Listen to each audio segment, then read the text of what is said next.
गोविंदे गोविंदे हरे मुरारी, गोविंदे गोविंदे मुकुंद कृष्ण, गोविंदे गोविंदे रतांग पाणि, गोविंदे दामोदर माधवीति।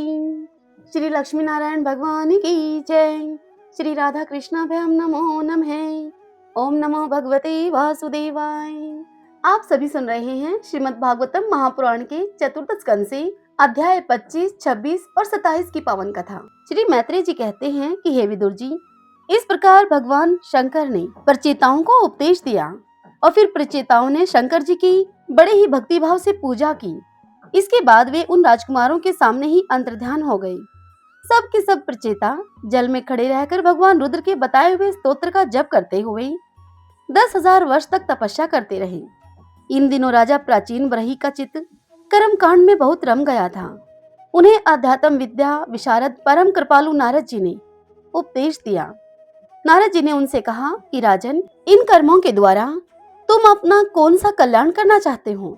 दुख के आत्यंतिक नाश और परमानंद की प्राप्ति का नाम कल्याण है, वह तो कर्मों से नहीं मिलता। नारद जी की इस बात को सुनकर राजा ने कहा, हे महाभाग नारद जी, मेरी बुद्धि कर्म में फंसी हुई है, इसलिए मुझे परम कल्याण का कोई पता नहीं है। आप मुझे विशुद्ध ज्ञान का उपदेश दीजिए, जिससे कि मैं इस कर्म बंधन से छूट जाऊं। जो पुरुष कपट धर्म में गृहस्थ आश्रम में ही रहता हुआ पुत्र, स्त्री और धन को ही परम पुरुषार्थ मानता है, वह अज्ञानवश संसारारण्य में भटकता रहने के कारण उस परम कल्याण को प्राप्त नहीं कर सकता है। यह सुनकर नारद जी ने कहा, देखो देखो हे राजन, तुमने यज्ञ में निर्दयता पूर्वक जिन हजारों पशुओं की बलि दी हैं, उन्हें तुम आकाश में देखो। ये सब तुम्हारे द्वारा प्राप्त हुई पीड़ाओं को याद करते हुए बदला लेने के लिए तुम्हारी बाट देख रहे हैं। जब तुम मरकर परलोक में जाओगे, तब ये अत्यंत क्रोध में भरकर तुम्हें अपने लोहे के से सींगों से छेदेंगे। अच्छा, इस विषय में मैं तुम्हें एक प्राचीन उपाख्यान सुनाता हूँ। वह राजा पुरंजन का चरित्र है, उसे तुम मुझसे सावधान होकर सुनो। ये राजन, पूर्व काल में पुरंजन नाम का एक बहुत बड़ा यशस्वी राजा था। उस राजा पुरंजन का अविज्ञात नाम का एक मित्र था। कोई भी उसकी चेष्टाओं को समझ नहीं सकता था। राजा पुरंजन अपने रहने के योग्य स्थान की खोज में सारी पृथ्वी में घुमा, फिर भी जब उसे कोई अनुरूप स्थान नहीं मिला, तब वह कुछ उदास सा हो गया। उसे तरह तरह के भोगों की लालसा थी। उनको भोगने के लिए उस राजा ने संसार में जितने नगर देखे, उनमें से कोई भी उस मित्र अविज्ञात को ठीक नहीं लगा। एक दिन उसने हिमालय के दक्षिण तटवर्ती शिखरों पर कर्म भूमि भारत खंड में एक 9 द्वारों का नगर देखा। वह नगर सब प्रकार के सुलक्षणों से संपन्न था। सब ओर से परकोटों, बगीचों, अटारियों, खाइयों, झरोखों और राजद्वारों से वह सुशोभित था। सब ओर से परकोटों, बगीचों, अटारियों, खाइयों, झरोखों और राजद्वारों से सुशोभित था और सोने, चांदी और लोहे के शिखर वाले विशाल भवनों से वह खचाखच भरा था। उसके महलों की फर्शें नीलम, शैफ्टिक, वैदुर्य, मोती, पन्ने और लालों की बनी हुई थी।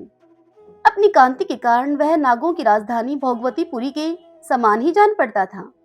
उसमें जहां तहां अनेकों सभा भवन, चौराहे, सड़कें, क्रीड़ा भवन, बाजार, विश्राम स्थान, ध्वजा, पताकाएं और मूंगे के चबूतरे सुशोभित थे।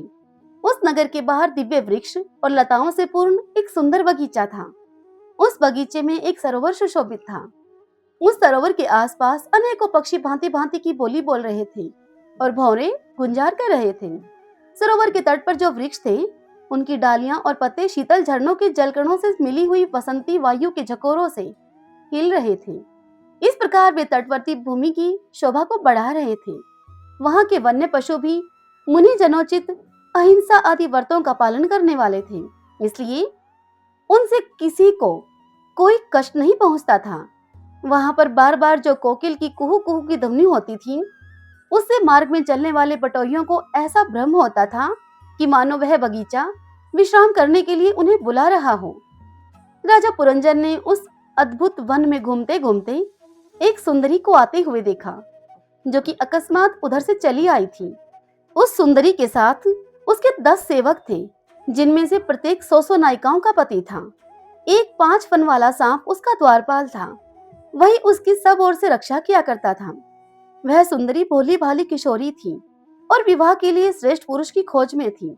उसकी नासिका, दंत पंक्ति, कपोल और मुख बहुत सुंदर थे। उसके समान कानों में कुंडल झिलमिला रहे थे।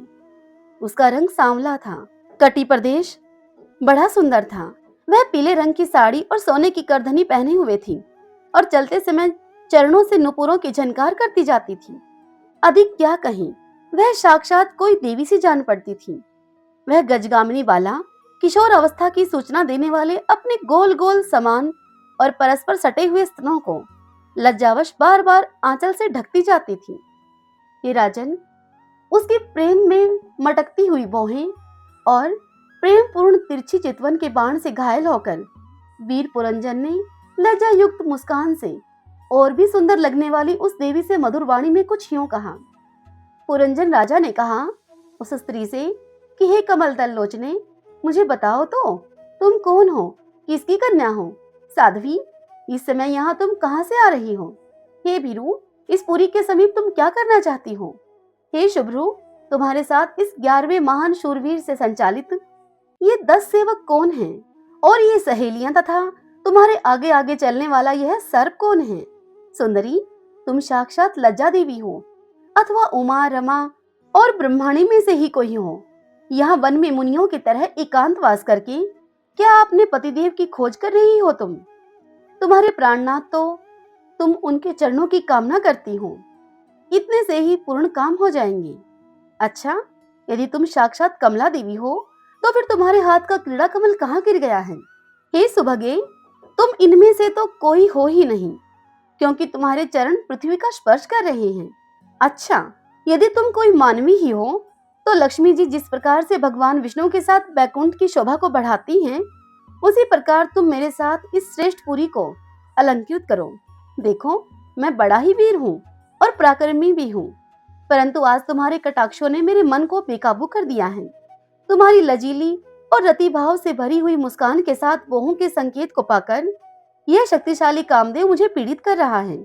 इसलिए हे सुंदरी, अब तुम्हें मुझ पर कृपा करनी चाहिए। हे सुचिस्मते, सुंदर बोहें और सुगढ़ नेत्रों से सुशोभित तुम्हारा मुखारविंद इन लंबी लंबी काली अलकावलियों से घिरा हुआ है। तुम्हारे मुख से निकले हुए वाक्य बड़े ही मीठे और मन को हरने वाले हैं, परंतु वह मुख तो लाज के मारे मेरी ओर होता ही नहीं है।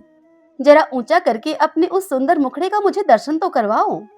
श्री नारद जी ने इतनी कथा सुनाकर राजा से आगे कहा कि हे वीरवर, जब राजा पुरंजन ने अधीर सा होकर इस प्रकार याचना की, तब उस बाला ने भी हंसते हुए उसका अनुमोदन किया। वह भी राजा को देखकर मोहित हो चुकी थी। वह कहने लगी, हे नरश्रेष्ठ, हमें अपने उत्पन्न करने वाले का ठीक ठीक पता नहीं है और न ही हम अपने या किसी दूसरे के नाम या गोत्र को ही जानती हैं। हे वीरवर, आज हम सब इस पुरी में हैं, इसके सिवा मैं और कुछ नहीं जानती। मुझे इसका भी पता नहीं है कि हमारे रहने के लिए यह पुरी किसने बनाई है। हे प्रियवर, ये पुरुष मेरे सखा हैं और ये स्त्रियां मेरी सहेलियां हैं, तथा जिस समय मैं सो जाती हूँ उस समय यह सर्प जागता हुआ इस पुरी की रक्षा करता रहता है। हे शत्रुदमन, आप यहाँ पधारें, यह मेरे लिए सौभाग्य की बात है।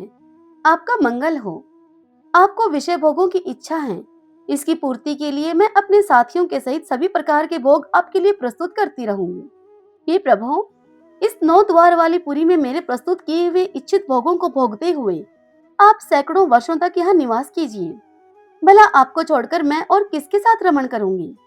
दूसरे लोग तो न रति सुख को जानते हैं, न ही विहित भोगों को ही भोगते हैं, न परलोक का ही विचार करते हैं और न कल क्या होगा इसका ही ध्यान रखते हैं।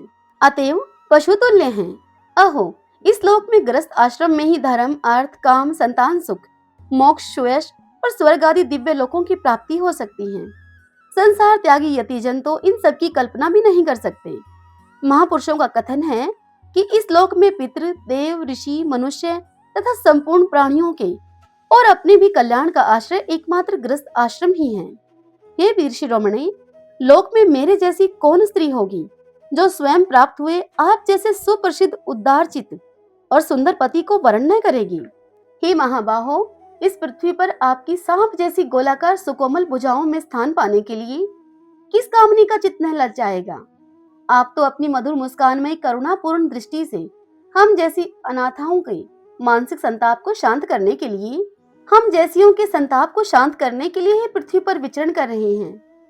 श्री नारद जी आगे कहते हैं, राजा प्रचयन वही से इस कथा को सुनाते हुए कि हे राजन, उन स्त्री पुरुषों ने इस प्रकार से एक दूसरे की बात का समर्थन करके फिर 100 वर्ष तक उस पुरी में रहकर आनंद को भोगा। गायक लोग सुमधुर स्वर में जहां तहां राजा पुरंजन की कीर्ति को गाया करते थे। जब ग्रीष्म ऋतु आती तब वह अनेकों स्त्रियों के साथ सरोवर में घुसकर जल क्रीड़ा करता। उस नगर में जो 9 द्वार थे, उनमें से 7 नगरी के ऊपर और 2 नगरी के नीचे थे। उस नगर का जो कोई राजा होता, उसके पृथक पृथक देशों में जाने के लिए ये 9 द्वार बनाए गए थे। हे राजन, इनमें से 5 पूर्व में, 1 दक्षिण में, 1 उत्तर में और 2 पश्चिम की ओर थे। उनके नामों का वर्णन अब मैं तुमसे करता हूँ। पूर्व की ओर वाले द्वार का नाम खदोता और आविर्मुख नाम के 2 द्वार एक ही जगह पर बनाए गए थे। उनमें होकर राजा पुरंजन अपने मित्र धूमान के साथ विभ्राजित नामक देश को जाया करता था। इसी प्रकार उस और नलिनी और नालिनी नाम के 2 द्वार और भी एक ही जगह बनाए गए थे। उनमें से होकर एक अवधूत के साथ सौरभ नामक देश को जाता था। पूर्व दिशा की ओर मुख्य नाम का जो 5वां द्वार था, उसमें से होकर वह रसज्ञ और विपन के साथ कर्मशः बहुधन और आपन नाम के देशों को जाता था। पुरी के दक्षिण की ओर जो पितृहु नाम का द्वार था, उसमें से राजा पुरंजन शत्रुधर के साथ दक्षिण पांचाल देश को जाता था। उत्तर की ओर जो देवहु नाम का द्वार था, उससे श्रुतधर के ही साथ वह राजा उत्तर पांचाल देश को जाया करता था। पश्चिम दिशा में आसुरी नाम का दरवाजा था, उसमें से होकर वह द्रुमद के साथ ग्रामक देश को जाता था। तथा निरति नाम का जो दूसरा पश्चिम द्वार था, उससे लुब्धक के साथ वह वैशस नाम के देश को जाता था। इस नगर के निवासियों में निर्वाक और पेशकृत ये 2 नागरिक अंधे थे। राजा पुरंजन आंख वाले नागरिकों का अधिपति होने पर भी इन्हीं की सहायता से जहां तहां जाता और सब प्रकार के कार्य करता था। जब कभी अपने प्रधान सेवक विसूचिन के साथ अंतपुर में जाता, तब उसे स्त्री और पुत्रों के कारण होने वाले मोह, प्रसन्नता एवं हर्ष आदि विकारों का अनुभव होता। उसका चित्त तरह तरह के कर्मों में फंसा हुआ था और काम परवश होने के कारण वह राजा मूढ़ रमणी के द्वारा ठगा गया था। उस राजा पुरंजन की रानी जो भी काम करती थी, वह राजा भी वही काम करने लगता था। जब वह मदपान करती, तब राजा पुरंजन भी मदिरा पीता और मद से उन्मत्त हो जाता था। जब वह भोजन करती, तब वह राजा पुरंजन भी भोजन करने लगता, और जब वह कुछ चबाती, तो वह राजा भी कुछ चबाने लगता था। इसी प्रकार कभी उसके गाने पर गाने लगता, तो उसके रोने पर रोने लगता, और कभी उस रानी के हंसने पर वह राजा हंसने लगता और बोलने पर बोलने लग जाता। वह दौड़ती तो राजा भी दौड़ने लगता, वह खड़ी होती तो राजा भी खड़ा हो जाता, सोती रानी तो वह भी सो जाता, और अगर रानी बैठ जाती तो राजा भी बैठ जाता। कभी वह सुनने लगती तो राजा खुद भी सुनने लगता, देखती रानी तो राजा भी देखने लगता, रानी कुछ सूंघती तो राजा भी सूंघने लगता, और इसी प्रकार जब रानी किसी चीज को छूती तो वह भी छूने लगता। कभी उसकी प्रिय शोकाकुल होती तो वह स्वयं भी अत्यंत दीन के समान व्याकुल हो जाता। रानी के प्रसन्न होने पर वह राजा पुरंजन भी प्रसन्न हो जाता, और जब रानी आनंदित होती तो वह भी आनंदित हो जाता। इस प्रकार राजा पुरंजन अपनी सुंदर रानी के द्वारा ठगा गया। सारा प्रकृति वर्ग परिकर ही उसको धोखा देने लगा। वह मूर्ख विवश होकर इच्छा न होने पर भी खेलने के लिए घर पर पाले हुए बंदर के समान अनुकरण करता रहता। श्री नारद जी आगे कहते हैं राजा उपब्रह्मण से कि राजन, एक दिन वह राजा पुरंजन अपना विशाल धनुष, सोने की कवच और अक्षय तरकश धारण करके अपने 11वें सेनापति के साथ 5 घोड़ों के शीघ्रगामी रथ में बैठकर पंचप्रस्थ नाम के एक वन में गया। उस रथ में 2 ईशादंड अर्थात बम्ब, 2 पहिए, 1 धुरी, 3 ध्वजदंड, 5 डोरियां, 1 लगाम, 1 सारथी, 1 बैठने का स्थान, 2 जुए, 5 आयुध और 7 आवरण थे। वह 5 प्रकार की चालों से चलता था तथा उसका साजबाज सब सुनहरा था। यद्यपि राजा के लिए अपनी प्रिया को क्षण भर भी छोड़ना कठिन था, किंतु उस दिन उसे शिकार का ऐसा शौक लगा कि उस दिन वह राजा पुरंजन अपनी उस रानी की परवाह न करके बड़े ही गर्व से धनुष बाण चढ़ाकर आखेट करने के लिए निकल गया। इस समय आसुरी वृत्ति बढ़ जाने से उसका चित्त बड़ा ही कठोर और दया शून्य हो गया था। इससे उस राजा ने अपने तीखे बाणों से बहुत से निर्दोष जंगली जानवरों का वध कर डाला। जिसकी मांस में अत्यंत आसक्ति हो, वह राजा केवल शास्त्र प्रदर्शित कर्मों के लिए वन में जाकर आवश्यकता के अनुसार अनिषिद्ध पशुओं का वध करे, व्यर्थ में पशु की हिंसा न करे। शास्त्र इस प्रकार से उच्च श्रृंखल प्रवृत्ति को नियंत्रित करता है।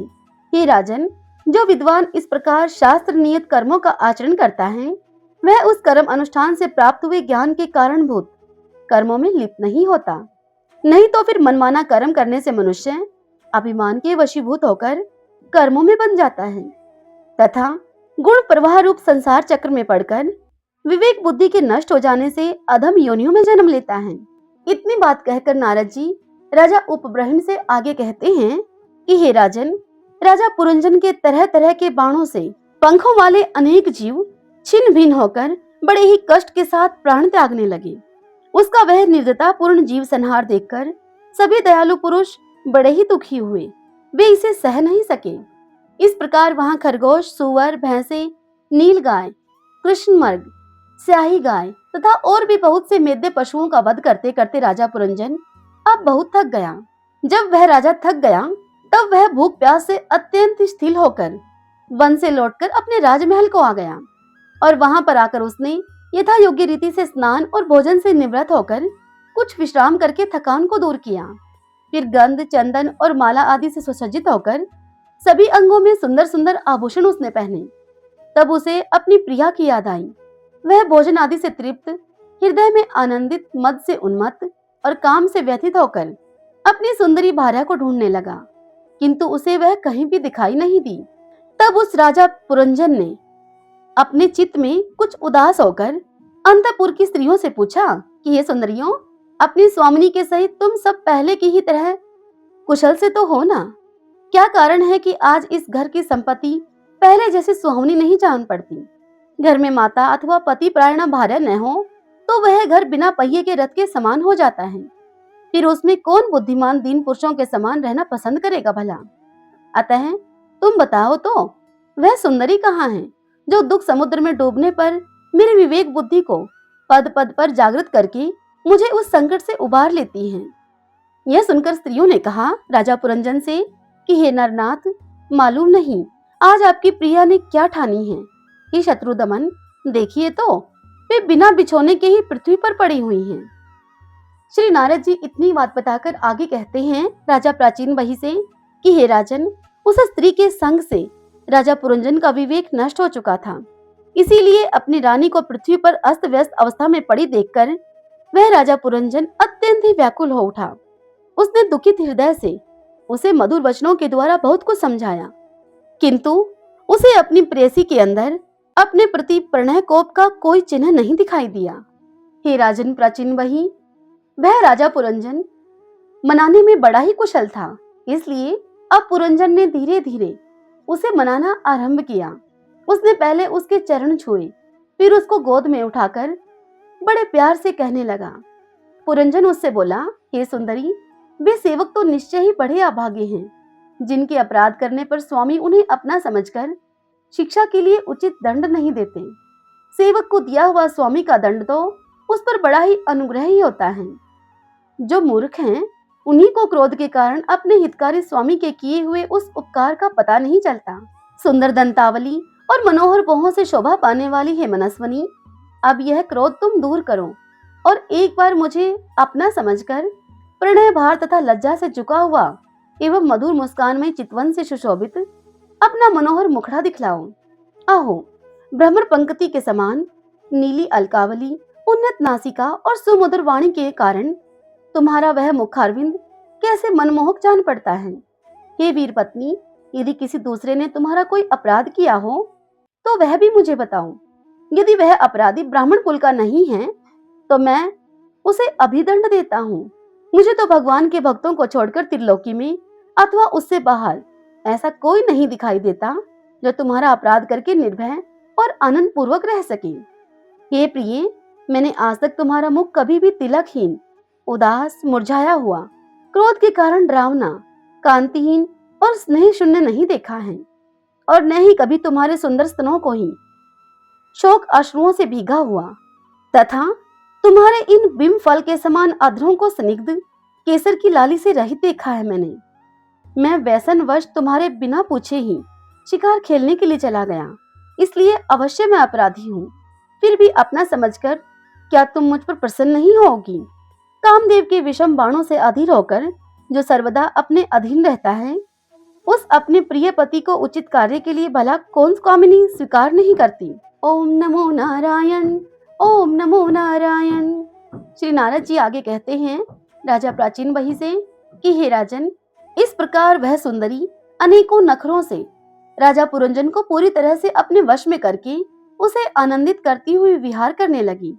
उसने अच्छी तरह से स्नान करके अनेक प्रकार के मांगलिक श्रृंगार किए और भोजन आदि से तृप्त होकर वह राजा के पास आई। राजा ने उस मनोहर मुख वाली राज महिषी का सादर अभिनंदन किया। उस पुरंजनी ने राजा पुरंजन का आलिंगन किया और राजा ने उसे गले लगाया। फिर एकांत में मन के अनुकूल रहस्य की बातें करते हुए वह ऐसा मोहित हो गया कि उस कामनी में ही चित्त को लगा रहने के कारण उसे दिन रात के भेद से निरंतर बीतते हुए काल की दुस्तर गति का भी कुछ पता न चला। मद से छका हुआ मनस्वी पुरंजन अपनी प्रिया की भुजा पर सिर को रखे हुए महामूल्य शैया पर ही पड़ा रहता। उसे तो वह रमणी ही जीवन का परम फल जान पड़ती थी। अज्ञान से आवृत हो जाने के कारण उसे आत्मा अथवा परमात्मा का कोई ज्ञान न रहा। हे राजन, इस प्रकार कामातुर चित्त से उसके साथ विहार करते करते राजा पुरंजन की जवानी अब आधे क्षण के समान ही बीत गई। हे प्रजापति, उस पुरंजनी से राजा पुरंजन के 1100 पुत्र और 110 कन्याएं हुई, जो कि सभी माता पिता का श्रेष्ठ को बढ़ाने वाली और सुशीलता, उदारता आदि गुणों से संपन्न थी। ये सब कन्याएं पुरंजनी के नाम से विख्यात हुई। इतने में ही उस सम्राट की लंबी आयु का आधा भाग निकल गया।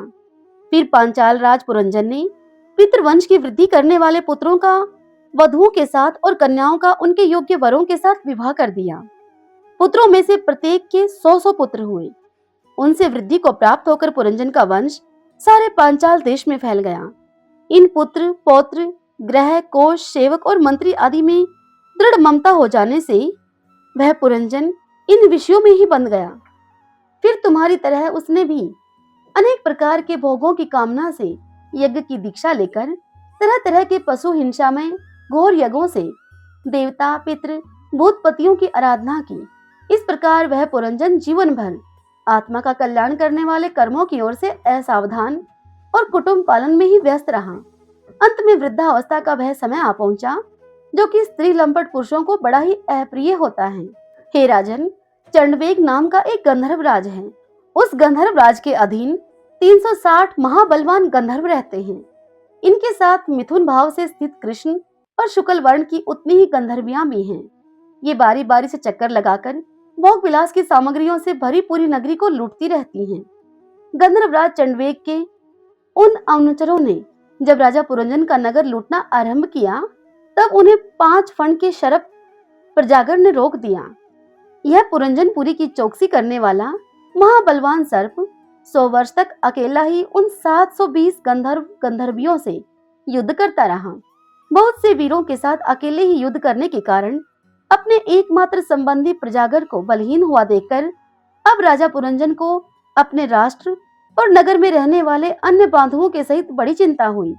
वह इतने दिनों तक पांचाल देश के उस नगर में अपने दूतों के द्वारा लाए हुए कर को लेकर विषय भोगों में ही मस्त रहा करता था। स्त्री के वशीभूत रहने के कारण इस असंभावी भय का उसे पता ही न चला। हे बहिष्मन, राजा उपब्रहण को ही बहिष्मन कहा जाता है। इन्हीं दिनों काल की एक कन्या वर की खोज में त्रिलोकी में भटकती रही, फिर भी उसे किसी ने स्वीकार नहीं किया। वह काल कन्या जरा बड़ी ही भाग्यहीना थी, इसलिए लोग उसे दुर्भागा कहते थे।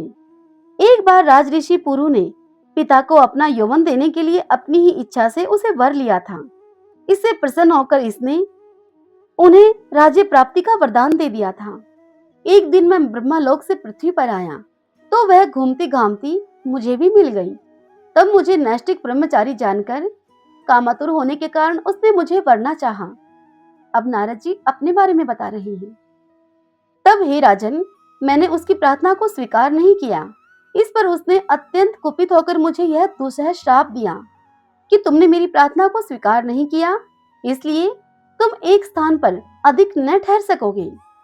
तब मेरी ओर से निराश होकर उस कन्या ने मेरी सम्मति से यवनराज भय के पास जाकर उसको पति के रूप से वर्ण किया और उससे कहा कि हे वीरवर, आप यवनों में श्रेष्ठ हैं। मैं आपसे प्रेम करती हूँ और आपको पति बनाना चाहती हूँ। आपके प्रति किया हुआ जीवों का संकल्प कभी भी विफल नहीं होता। जो मनुष्य लोक अथवा शास्त्र की दृष्टि से देने योग्य वस्तुओं का दान नहीं करता और जो शास्त्र दृष्टि से अधिकारी होकर भी ऐसा दान नहीं लेता, वे दोनों ही दुराग्रही और मूढ़ हैं, अतएव सोचनीय हैं। हे भद्र, इस समय मैं आपकी सेवा में उपस्थित हुई हूँ।